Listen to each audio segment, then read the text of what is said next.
Ulitin ko po, Norman Mangusin and I is the same person. I use both name but not because I wanted. Oh, Basher! Andito na si Kulaong. Pasok na. Ha!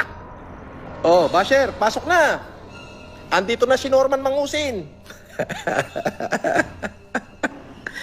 Also, we are in the process of verifying the true identity because we have been receiving reports that he had been using a name before, Norman Mangusin. Mangusin, sorry. The person to my right, there is also a warrant being verified. This one was filed by the NBI in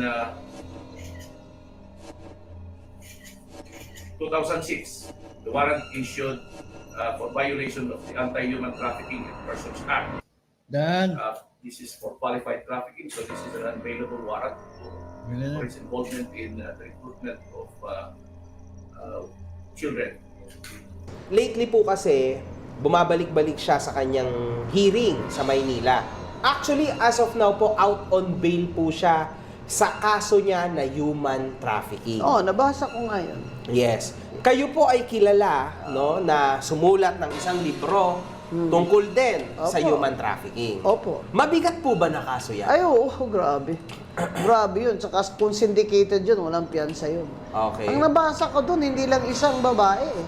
Parang 4 yata, 3. Oh.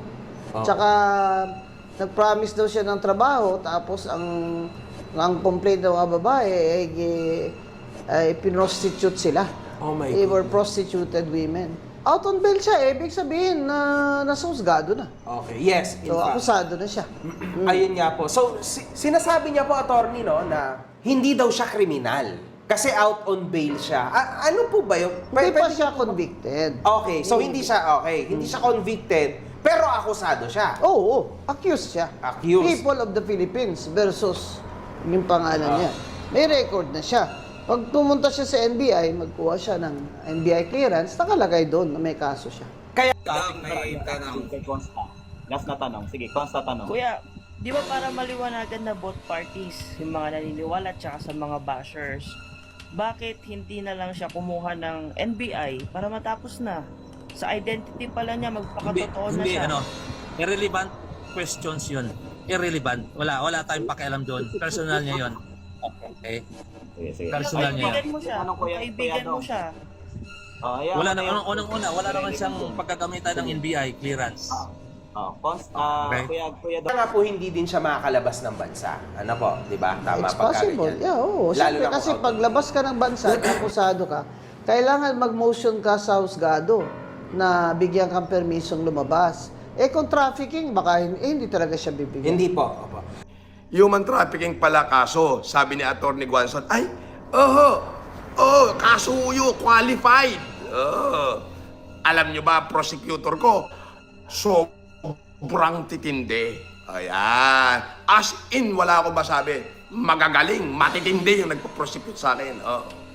Alam nyo ho ba na para makalaya ako noon, ay talagang yung petition namin sa Court of Appeal hanggang Supreme Court, ang talagang kalaban pa namin noon ay Solicitor General na. Solgen na, ganong kalulupit. Pero, nagkaalaman naman na ho, ay yung mga witness ho ay umamin na. Kaya naman, eto ho ako'y nakalaya. Ayun. Yung 1 million ni Shelly. Anong 1 million ni Shelly nagpalaya sa'yo? Asan? Asan na yung 1 million? Siya na nagpalabas sa'yo. Paano magkano yung ginastos ko nung lumabas ako? 10 milyon. Anong 1 milyon? 10 milyon. Anong 1 milyon? Taranta. Wala pa yung palipad nun. Worldwide pa yun. Grabe. Tapos 5 milyon sa mga mamis. Tigi 1 milyon yung 5 mamis na yun. Putrakis. Kaya Legit yun, legit natigil yun. sa milyon. Nakita mo yon sa mata mo. narinig ko yun. Talagang, kasi ang ginagawa niya, binibidyo call niya yung mga mamis tuwing madaling araw. Eh may isang mamis dyan na talagang tinuring ko ng ina, tinuring akong anak. Kaya, JC, sabi nga, tatawag sa amin mamaya sa FLM madaling araw. Huwag ka muna matulog. Pag binidyo call, ibibidyo call din kita para narinig mo yung usapan. Kaya ang sabi niya noon, sa mga mamis noon, lalaya na siya.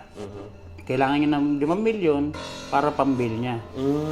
O sabi ko, syempre naloloko pa ako kay FLM. Sabi ko, sige na, bigay niyo para makalabas na, ganyan. Ending, nabigay na lahat ng humanitarian. Hindi pa siya lumaya. Syempre, nagtatanong yung mga mamis. Ito na yung pangalawang video call na nandun ulit ako sa background. Tinatanong, nakala ko ba lalaya ka? Hindi, ganun. Imbis na kinulang daw yung pera pang humanitarian, kaya imbis na pambil niya na lang, binigay niya na lang daw pang humanitarian yung 5 milyon. Totoo, hindi. Hindi. Kasi walang lumabas na video, tama? Wala. My God. Alam, okay. Yung mga mamis kasi na ako bumuo niyan eh. Yung mga mamis na alam ko, 4 sa US, tapos 1 sa Canada, ganyan. Ang masakit pa nun, yung 2 sa mamis niya, hindi naman talaga mayaman. Okay. Normal na OFW Caregiver lang. sa ibang ba sa US. Pero nahingan niya ng tag 1 milyon. Ang masakit pa nun, yung 1 milyon na yun, inutang dun sa isang mamis pa. Ha? Kaya hanggang ngayon, nagbabayad pa rin ng 2 mamis na yun, dun sa isang mami. Alam mo yon. Alam ko yun. Tragis na yan. Hindi na lang natin babagitin yung pangalan nila kasi yung mga tao na to, yung 5 na to, may mga pamilya rito sa Pilipinas pa na hindi alam na nagbigay sila ng tigi 1 milyon kay Norman Mangusin. Actually, hindi lang isang beses eh. 2 beses yan. 2 beses nag-1 milyon? 2020 tapos 2021. Ayan. Tragis. Pero yung pangalawa, parang nag-hesitate na yung mga mami, pero nagbigay pa rin. So, ibig sabihin, 2 million in just to, 2020, tumawid yung 2021. 10 milyon. Ayun yung Ano magkano yung ginastos ko nung lumabas ako? 10 milyon. Anong 1 milyon? Taranta. Oh, Basher, pasok na. Andito na si Norman Mangusin. Late na ako nakapag-asawa dahil 2 beses ho ako sawi sa pag-ibig. Yan. Ako pa yung sawi. Talaga ba, boss? Oo naman. Oo. Ay, yung mga dati kong unang inibigay, nagpaanak sa ibang lalaki eh. O, yun, hindi sa akin. Yun ang tunay na. Meron ako unang girlfriend ay nagpaanak sa ibang lalaki. Alam nga naman, anong gagawin ko doon? Ay, yan o, 20 taon na nakakalipas noon. Yung isa na Ako naman ay nagsasabi na totoo sa inyo kasi based on my experience. Personal experience. Naging asawa niya. Naging asawa ko. Pinakasalan ko yan eh. Legit. Yeah. Wala nga lang dito yung marriage contract namin. Hindi, nasa amin. It's here. It's here. It's everywhere. It's Buti pa everywhere. kayo may kopya. Ako nakatago. May kopya po kasi lahat ng dokumentos na to nakakalat sa internet. Lahat ng tungkol sa kanya nakakalat sa internet. Hindi ko rin alam paano Ako wala nangyari. na akong keep. Okay. Yes, Ganito. wala na talaga. Sa side, ito pa sinabi niya, sino ka, matanda ka? hindi ko kilala yan. Katarantaduhan yan. Kaber-kaber, hindi ko kilala yan. Baka kung sino lalaki humindot dyan eh. Hindi ko kilala yan. I-deny mo ko? Kilala mo ko eh. Anong reason para i-deny mo ko? Sabihin mo na, asawa ko yan, matanda yan. So what? Aminin mo lang, huwag kang deny din kasi lalo kang nalulubog sa kasinungalingan.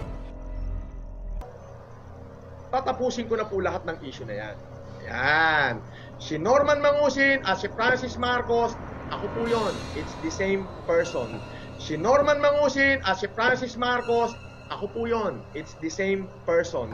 Si Norman Mangusin at si Francis Marcos, ako po yun. It's the same person. Sir, for the record, hindi ikaw si Norman. Hindi po.